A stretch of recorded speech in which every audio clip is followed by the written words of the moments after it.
হচ্ছে up trend, এক হচ্ছে ডাউন ট্রেন্ড, এক হচ্ছে এটা কোনো স্মার্ট মানি আছে যারা এখানে টাকাটা ইনফিউজ করেছে। ট্র্যাপিং সিনারিও নিয়ে আলোচনা করব। তার ব্রেক অফ স্ট্রাকচার, বিওএস। দেন এটাকে আমি একটু উপরে তুলে দেবো। এই জায়গাটা একটা রেজিস্ট্যান্স জোন আছে। কারণ কি প্রিভিয়াসলি এখানে একটা রেজিস্ট্যান্স পেয়েছিল। আপনি ট্রেডিং করছেন বা ইনভেস্টিং করছেন, আপনাকে চার্ট তো দেখতেই হচ্ছে। কিন্তু এই চার্ট দেখা আর চার্টকে এনালাইসিস করা দুটোর মধ্যে কিন্তু অনেক ডিফারেন্স আছে। আজকে আমি আলোচনা করব একদম সঠিকভাবে কি করে চার্ট দেখতে হয়। চার্টের কোন জায়গায় কোন জিনিসটা আমাদের দেখা দরকার সেইগুলো নিয়ে। অনেকেই আপনাদের এখন বলবে যে প্রাইস অ্যাকশন কাজ করে না। এখন নতুন কনসেপ্ট যে আছে এসএমসি কনসেপ্ট, সেই কনসেপ্টে কিন্তু এখন টাকা বানানো সম্ভব। এই জিনিসটা একদম ভুল। আমার দেখা এরকম প্রচুর ট্রেডার আছে। তাদের কোনো ইন্ডিকেটরের প্রয়োজন হয় না। শুধু একটা চার্ট দেখেই তারা ট্রেড নিচ্ছে। আবার আমি এরকমও দেখেছি যারা প্রফিটেবল ট্রেডার নয়, তারা একটা চার্টের মধ্যে ১০ রকম ইন্ডিকেটর লাগিয়ে রেখেছে। তার কিছু জানার শেষ নেই। সে প্রচুর জানছে কিন্তু আল্টিমেট সে প্রফিট করতে পারছে না। আপনি এতদিন প্রাইস অ্যাকশন এর পেছনে ছুটেছেন, তারপরে প্রফিট হয়নি। এবার আপনি ভাবছেন যে এসএমসি টা যদি আমি শিখে যাই তাহলেই আমার প্রফিট হবে। জিনিসটা এরকম একদমই নয়। প্রাইস অ্যাকশন যা জিনিস, এসএমসিও সেম কনসেপ্ট, সেম সবকিছু। বাট নামের কিছু ডিফারেন্স আছে। এটা আলাদিনের একদম আশ্চর্য প্রদীপ নয় যে এটা আপনি পেয়ে যাওয়ার পরে আপনি প্রফিট করবেন। তো তার জন্য আমি বলছি চার্টটা কি করে দেখতে হয় সেটা একটুখানি আগে শিখে নিন। আমি রয়েছি tradingview.com এ। tradingview.com এটা একদম ফ্রি সাইট রয়েছে। এখানে হ্যাঁ, ইন্ডিকেটর কিছু লাগাতে গেলে মানে ২ টোর বেশি ইন্ডিকেটর লাগাতে গেলে এখানে আবার চার্জেবল আছে। বাট আমি মনে করি না এটা আপনার দেওয়ার দরকার। কারণ এখন যেকোনো ব্রোকারের সাথে কিন্তু ট্রেডিং ভিউটা ইন্টিগ্রেটেড আছে। আপনি সেখান থেকেও ট্রেডিং ভিউ এর চার্ট দেখতে পারেন। বাট আমি এখানে কোনো ব্রোকারের চার্ট নিলাম না। আমি একদম ট্রেডিং ভিউ এর চার্ট নিলাম এবং আমি একটা ব্রডার ইন্ডেক্স নিয়ে কথা বলব সেটা হচ্ছে নিফটি 50। নিফটি 50 চার্টটা আমি ওপেন করছি। আমি এখানে নিফটি 50 চার্ট লাগিয়ে রেখেছি। সেটা ডে টাইম ফ্রেমে লাগানো মানে একেকটা ক্যান্ডেল মানে একেকটা ডে শো করছে। ওকে? এবার আমি ১ম এ এরকম একটা চার্ট দেখলে চার্ট দেখলেই আমার কি এখানে ড্র করার প্রয়োজন? আমার ড্র করার প্রয়োজন এখানে একটা সাপোর্ট আর রেজিস্ট্যান্স। সেটা সাপোর্ট আর রেজিস্ট্যান্স সিঙ্গেল কোনো লাইন না দিয়ে দেখুন,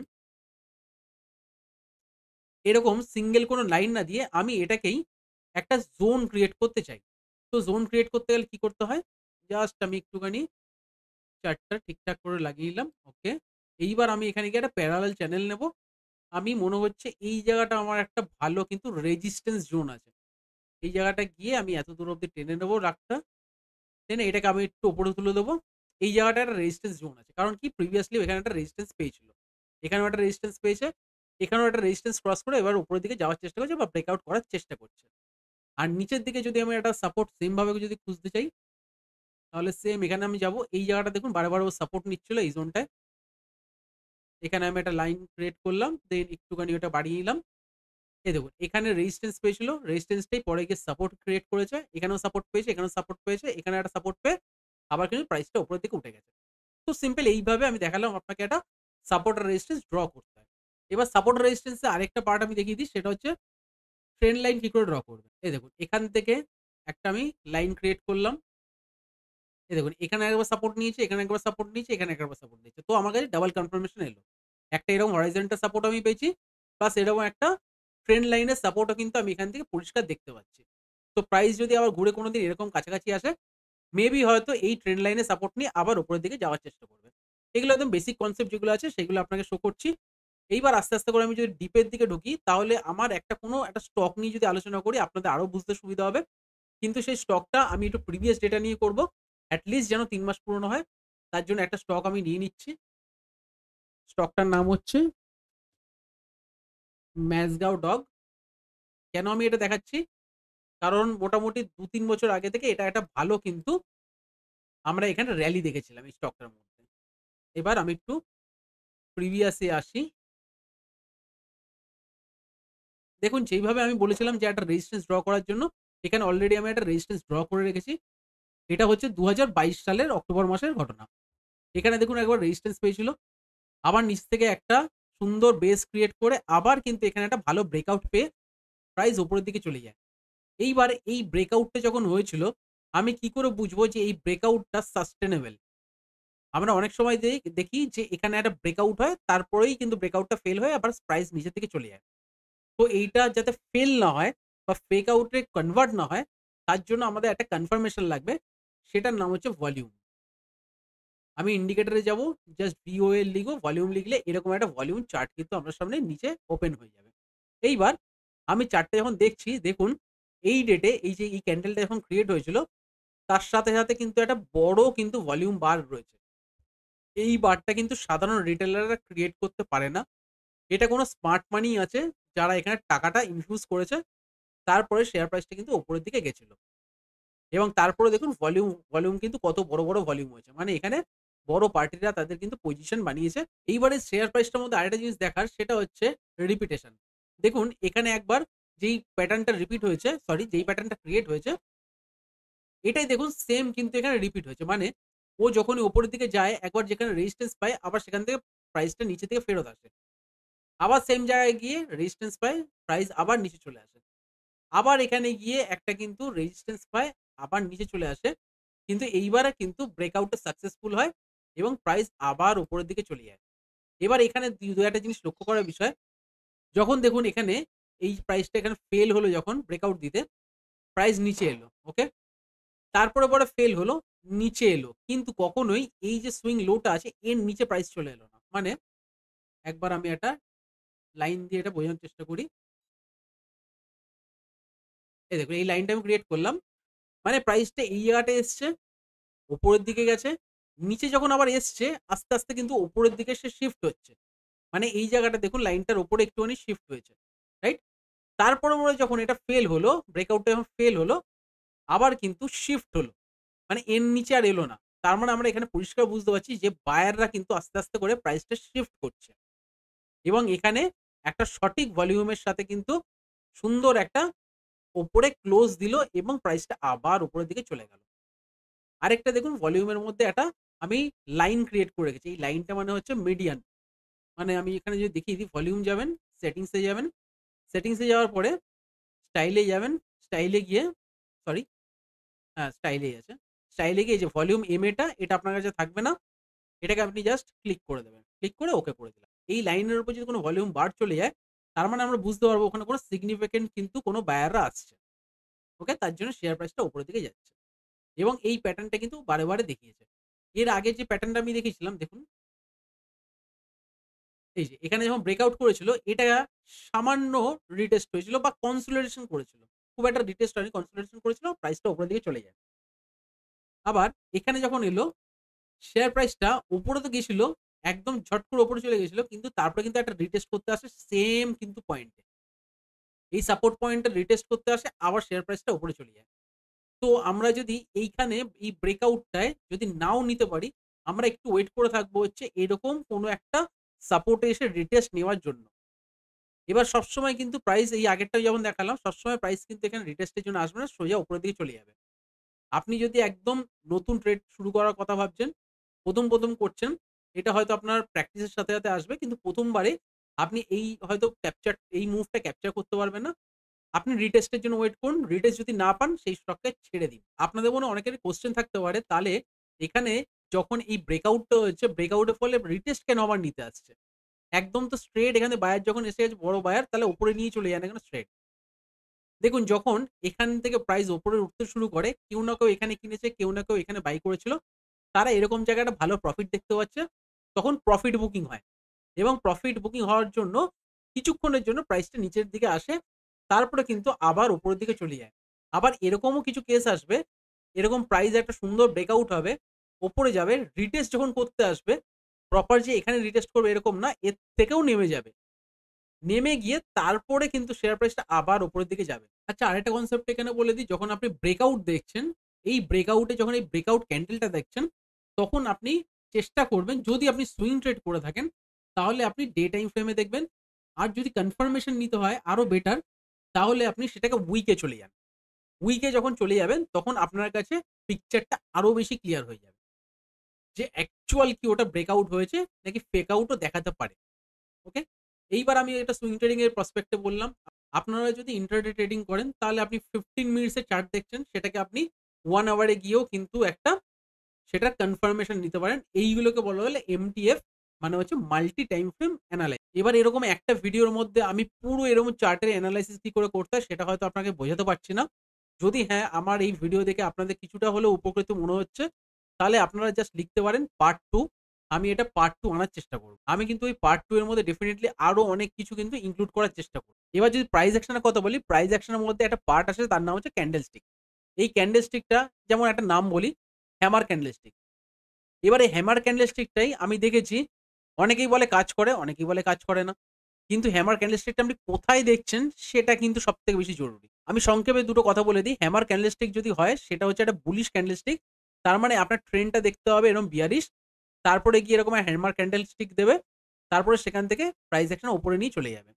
কিন্তু অনেকেই আমি দেখেছি এরকম টপে গিয়ে হ্যামার ক্যান্ডেলস্টিক খোঁজার চেষ্টা করে। কিন্তু তারপরে সেখান থেকে প্রাইস আর উপরের দিকে যায় না। সেখান থেকে ফল করে এবং তারা বলে যে প্রাইস অ্যাকশন কাজ করে না। আপনি কোথায় দেখছেন, আপনি কিভাবে দেখছেন সেটার উপর ডিপেন্ড করছে। দেখুন আপনার সামনে যদি একটা চার্ট থাকে, এই চার্টটা এরকম যখন ওপেন হয়ে রয়েছে, আপনি বলছেন যে এখান থেকে ব্রেকআউট দিয়ে চার্টটা উপরে যেতে পারে। আমি বলছি এখান থেকে ব্রেক ডাউন দিয়ে চার্টটা নিচের দিকে যেতে পারে। এই চার্টটা আমিও যেটা দেখছি, আপনিও সেটা দেখছেন। কিন্তু আপনি ভাবছেন এখান থেকে আপনি বাই করবেন, আমি ভাবছি সেল করব। টোটাল এই খেলাটা মানে টোটাল যে শেয়ার মার্কেট, সেটা দুটো জিনিসের উপর ডিপেন্ড করে চলে। এক হচ্ছে সাপ্লাই, আরেকটা হচ্ছে ডিমান্ড। আপনি এই দুটো ছাড়া আর কোনো কনসেপ্ট পাবেন না, যার জন্য প্রাইস উপরের দিকে যায় বা নিচের দিকে যায়। তো আপনাকে এবার খুঁজে নিতে হবে চার্টের কোন জায়গায় কোন জিনিসটা ক্রিয়েট হয়েছে। এবার আসি প্রাইস অ্যাকশনের আরেকটা পার্ট চার্ট প্যাটার্নের উপর। ধরুন এইরকম যদি কোনো একটা প্যাটার্ন দেয়, এটা আমরা সবাই জানি এটাকে বলে কাপ অ্যান্ড হ্যান্ডেল। এই কাপ অ্যান্ড হ্যান্ডেলটা অনেকে খোঁজার চেষ্টা করে। এই শেয়ার প্রাইসটা নিচের দিকে আসছে। এখানে একটা কাপ টাইপের করলো, এখানে একটা হ্যান্ডেল টাইপের করলো। তারা দেখলো যে এখানে একটা ব্রেকআউট হয়েছে। দেন তারা এন্ট্রি নিল। কিন্তু এখান থেকে ফলস হয়ে শেয়ার প্রাইসটা আরো নিচের দিকে চলে গেল। এইবার প্রবলেমটা প্রাইস অ্যাকশন নয়, প্রবলেমটা হচ্ছে হয়তো আপনার। এই যে কাপ অ্যান্ড হ্যান্ডেল প্যাটার্নটা আছে, এটাকে বলে কন্টিনিউয়েশন চার্ট প্যাটার্ন। আপনি কন্টিনিউয়েশন মানে কি বুঝছেন? শেয়ার প্রাইস উপরের দিকে যাচ্ছে, একটা কাপ অ্যান্ড হ্যান্ডেল ক্রিয়েট করলো, আবার প্রাইসটা কন্টিনিউ রাখলো। এটাকে বলে কন্টিনিউয়েশন। আর আপনি যদি খোঁজেন এটাকে ডাউন ট্রেন্ডে গিয়ে এরকম একটা কাপ অ্যান্ড হ্যান্ডেল হলো, সেটা কোনোদিনই আপনাকে ঠিকঠাক ব্রেকআউটও দেবে না। কারণ আপনি ভুল জায়গায় ভুল প্রাইস অ্যাকশন দেখছেন। আপনাকে সবসময় দেখতে হবে এটার আপ ট্রেন্ড আছে নাকি। আমরা জানি যে শেয়ারের ট্রেন্ড ৩ রকমের হয়। এক হচ্ছে আপ ট্রেন্ড, এক হচ্ছে ডাউন ট্রেন্ড, এক হচ্ছে সাইডওয়েজ। ওকে? আপনাকে সবসময় আপ ট্রেন্ডে কন্টিনিউয়েশন এই প্যাটার্নটা খুঁজতে হবে। এবার এরকম প্রচুর প্যাটার্ন আছে, প্রচুর ক্যান্ডেলস্টিক আছে। সব মিলিত করে কিন্তু আপনাকে চার্টে একটা এনালাইসিস করে সেখান থেকে একটা ডিসিশন নিজের নিতে হবে। একজন বিখ্যাত ট্রেডার নাম মার্ক মিকাভিনি, আপনারা হয়তো নাম শুনে থাকবেন। তিনি তার ভিসিপি প্যাটার্নে একটা কনসেপ্ট বলেছিল, সেটা কিরকম? এই ভিসিপি প্যাটার্নের মধ্যে তিনি কি বোঝানোর চেষ্টা করেছে একটু সিম্পল ওয়েতে বুঝিয়ে দিই। একটা শেয়ার প্রাইস দেখবেন কোনোদিনই কিন্তু ডিরেক্ট এরকম ভাবে উপরের দিকে যায় না। সে কি করে এরকম নিচে আসবে, উপরে যাবে, নিচে আসবে, উপরে যাবে। এটাই হলো কনসেপ্ট। এইবার এই যখন উপরের দিকে যাচ্ছে মানে বায়ার স্ট্রং রয়েছে, সেলাররা কি করলো এই জায়গাটা ফেলে দিল। এটা আমি ১ নম্বর পয়েন্ট ধরে নিলাম। আবার এখান থেকে প্রাইসটা উপরের দিকে গেল। সেলার আবার এখান থেকে নিচে প্রাইসটাকে নিচে নিয়ে এলো। এটা ২ নম্বর পয়েন্ট ধরে নিলাম। আবার উপরে গেল। ৩ নম্বর পয়েন্টে সেলাররা নিচে নিয়ে এলো। কিন্তু প্রত্যেকবারই দেখুন এখানে বায়াররা অনেকটা উপরে নিয়ে যাচ্ছে। সেলাররা কিন্তু তুলনামূলক এর থেকে নিচে নিয়ে আসতে পারছে না। মানে ১ এর নিচে নিয়ে আসছে না। এরপরে ২ এর নিচে নিয়ে আসছে না। এরপরে ৩ এর নিচে নিয়ে আসছে না। মানে হচ্ছে কন্টিনিউ একটা আপ ট্রেন্ড এর মধ্যে রয়েছে। ওকে? এখান থেকে ট্রেন্ডটা কনফার্মেশন পাওয়া গেল। আর নিচের দিকে ভলিউম যেটা থাকবে, এই ভলিউমটা আস্তে, আস্তে করে ড্রাই হয়ে যাবে। মানে উপরের দিকে একদম ভলিউম থাকবে না। ওকে? কিন্তু তারপরে হঠাৎ করে একটা বড় ভলিউম আসবে। তার সাথে, সাথে প্রাইসও আস্তে, আস্তে করে উপরের দিকে নিয়ে চলে যাবে। এটাই তার ভিসিপি প্যাটার্ন এ তিনি বলেছিলেন। এটা নিয়ে তিনি একটা টোটাল বই লিখেছিলেন।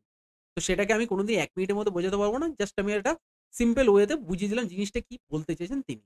এই যে ১ম এ বললাম যে প্রাইস অ্যাকশন আর এসএমসি দুটোর মধ্যে কি ডিফারেন্স আছে? দুটোর মধ্যে শুধু নামের ডিফারেন্স হয়। কেমন? ধরুন এই যে একটা রেজিস্ট্যান্স আমি এটা ধরে নিলাম। শেয়ার প্রাইসটা এরকম উপরের দিকে উঠছে। এই যখন এটা ব্রেকআউট দিচ্ছে, এখানে আমরা কি বলছি? ব্রেকআউট বলছি প্রাইস অ্যাকশন এর কথায়। এখানে একটা অন্য একটা নাম দিয়ে দিচ্ছে। এটা কি নাম দিচ্ছে? ব্রেক অফ স্ট্রাকচার, বিওএস বলছে। রাইট? আবার সিওসিএইচ মানে চোচ, এটাকে বলছে চেঞ্জ অফ ক্যারেক্টার। আবার কিছু, কিছু ক্ষেত্রে যখন এই ব্রেকআউটটা ফলস ব্রেকআউট হলো, এরকম ক্যান্ডেল উপরের দিকে উঠলো, আবার নিচের দিকে যখন নিচে চলে এলো, এই জায়গাটায় আমরা কি বলছি, এটা ফলস ব্রেকআউট হলো, প্রাইস নিচের দিকে এসে গেল। এটাকে এসএমসি কনসেপ্টে বলছে হচ্ছে লিকুইডিটি সুইপ। মানে এখান থেকে লিকুইডিটি নিতে এলো। ব্যাস, আর কোনো ডিফারেন্স নেই। আপনি কিভাবে শিখছেন, কি ওয়েতে শিখছেন সেটা বড় কথা না। আপনি কি করতে এসছেন সেটা বড় কথা। আপনি এখান থেকে প্রফিট আর্ন করতে এসছেন। তার জন্য এত নাম-ধাম জানার দরকার নেই। সিম্পল ওয়েতে, সিম্পল লজিক দিয়ে আপনি চিন্তা করুন জিনিসটা কি হচ্ছে। এই যখন শেয়ার প্রাইসটা উপরের দিকে যাচ্ছে, এখানে যখন ব্রেকআউট দিচ্ছে, ব্রেকআউটে সবাই এন্ট্রি করছে, সবাই দেখতে পাচ্ছে ব্রেকআউট হচ্ছে। তাহলে কি সবাই এখান থেকে টাকা কামিয়ে নিতে পারবেন? না। এখানে আপনার সাইকোলজি খেলা চলে আসবে। এই যখন নিচের দিকে পড়বে, অর্ধেক লোক কিন্তু এখান থেকে সেল করে বেরিয়ে যাবে। কিন্তু যাদের সাইকোলজি স্ট্রং, যারা কন্টিনিউ এরকম চার্ট প্যাটার্ন দেখেছে, 1000, 5000, 10,000, লাখ, লাখ চার্ট দেখেছে, তারা কিন্তু এই কনসেপ্টটা বুঝতে পারবে। যে প্রাইস এরকম নিচের দিকে আসবে কিন্তু প্রাইস উপরের দিকেই যাবে। কারণ তারা শেয়ার প্যাটার্নটা চিনে নিয়েছে। তো এক্সপেরিয়েন্স ট্রেডাররা কিন্তু এরকম চার্ট রিড করতে জানে, তারা এত নামের পেছনে ছুটবে না। এবার লাস্ট এটা ট্র্যাপিং সিনারিও নিয়ে আলোচনা করব, তারপরে আজকে ভিডিওটা আমি এন্ড করব। ওকে? এটা হয়তো আপনি ফেস করেছেন, মানে আপনি নিজে কিনে ফেসেছেন, বা হয়তো এই জিনিসটা আপনি দেখেছেন। সেটা হচ্ছে, আমি একটা এক্স শেয়ার নাম ধরে নিলাম। শেয়ার প্রাইস আমি ধরে নিলাম এখন বর্তমান দিনে চলছে ৳১০০। প্রাইস এরকম গেছে। এখানে ₹100 রয়েছে। যখনই আপনার কাছে শুনলেন যে এই নিউজ খুব ভালো এসছে, কোয়ার্টার রেজাল্ট এক্সেলেন্ট এসছে, আপনার এক্সপেকটেশন হচ্ছে এখান থেকে শেয়ার প্রাইসটা ৳১২০ যাবে। এই এক্সপেকটেশন নিয়ে আপনি কিনেছেন। যেদিন আপনি কিনলেন, তার পরের দিন থেকে শেয়ার প্রাইসটা হয়তো ৳80 এ চলে এলো। আপনি কি ভাবছেন? যে আমি তো শুনলাম শেয়ার প্রাইস ভালো হয়েছে, চারিদিকে দেখছি, খবরে দেখছি, এদিকে ওদিকে প্রাইস ভালো হয়ে সরি রেজাল্ট ভালো এসছে, প্রাইস কি করে নিচে গেল? এর কারণ একটাই, আপনি যখন এই নিউজটা শুনে আপনি শেয়ারে এন্ট্রি করছেন, আপনার থেকে অনেক আগে এরকম জায়গা হয়তো ৳80 এ গিয়ে যারা অ্যাকচুয়াল এই মার্কেটকে চালায়, মানে হচ্ছে স্মার্ট মানি, মানে হচ্ছে ইনস্টিটিউশন, তাদের কাছে কিন্তু খবর ৳১০০ য় আসে না। কোম্পানির রেজাল্ট ভালো হতে চলেছে, তারা জেনে যায় কিন্তু ৳80 থেকেই। তো ৳80 এই তারা তার এন্ট্রি করে রাখে। এইবার আপনি যখন এরকম জায়গায় নিলেন, তারা কিন্তু তাদের প্রফিট বুক করা শুরু করবে। শেয়ার প্রাইসটা 80 তে চলে আসবে। আপনি প্যানিক সেল শুরু করে দেবেন এখান থেকে। যখনই আপনি বেরিয়ে যাবেন, ৳80 এ বেরিয়ে গেলেন, তারপর তারা আবার বাই করা শুরু করবে। করে এই শেয়ার প্রাইসটা আপনার যেটা এক্সপেক্টেড ছিল ৳১২০, সেখানে নিয়ে আসবে এবং তখন আপনি বলবেন, "আমি নিলে শেয়ার প্রাইসটা কমে যায়, আমি বেচলে শেয়ার প্রাইসটা বেড়ে যায়।" এই সিনারিও যদি আপনি কোনোদিন ফেস করে থাকেন, আপনি লিখতে পারেন কমেন্টে ইয়েস। এর থেকে বেশি লেন্দি আর আজকে ভিডিওটা করছি না। আমি যথারীতি বললাম যে এটা আমি পার্ট 2 ও নিয়ে আসতে পারি। শুধু আপনারা পার্ট 2 লিখে একটা কমেন্ট করবেন। আমি কিন্তু ডেফিনিটলি এর পার্ট 2 নিয়ে আসবো। ভিডিওটি দেখে যদি আপনাদের ভালো লেগে থাকে অবশ্যই একটা লাইক করে দেবেন। শেয়ার করে দেবেন সেই সমস্ত বন্ধুর সাথে যারা শেয়ার মার্কেট শিখতে চায় অ্যাকচুয়ালি। আর অবশ্যই আপনারা যদি নতুন হয়ে থাকেন চ্যানেলটি সাবস্ক্রাইব করে রাখুন। কারণ এরকম ভ্যালুয়েবল কনটেন্ট কিন্তু আমার এই চ্যানেলে আসতেই থাকে। দেখা হচ্ছে পরের ভিডিওতে। আজকের জন্য নমস্কার।